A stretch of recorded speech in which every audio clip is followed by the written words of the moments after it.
Cuerpos vacíos, helados de frío, bañándose en ríos, corriendo tras brillos oscuros, viviendo del humo, encerrados en muros, soñando con cielos, quemando en infiernos, minuto a minuto y día tras día, muriendo, matando segundos seguros de nada, patadas al viento, perdiendo momentos, seres de otro tiempo, cantando a la muerte, silencio entre gente.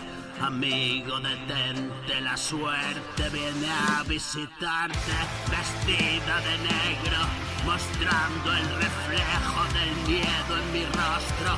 Me arrastro y suplico entre llantos, acabo con esto. Detesto la vida, niego tu regalo podrido, me harto y me duermo, despierto del sueño, me mientes de nuevo. ¿Qué has hecho conmigo? ¿Qué mierdas es esto? Mis restos perdidos son días extraños, solo y de camino. No estoy vivo, estoy muerto, no creo en maestros. Lecciones de incesto en mi casa y ancestros, bebidos enfermos. Me enseñaste nada, nada es lo que aprendo.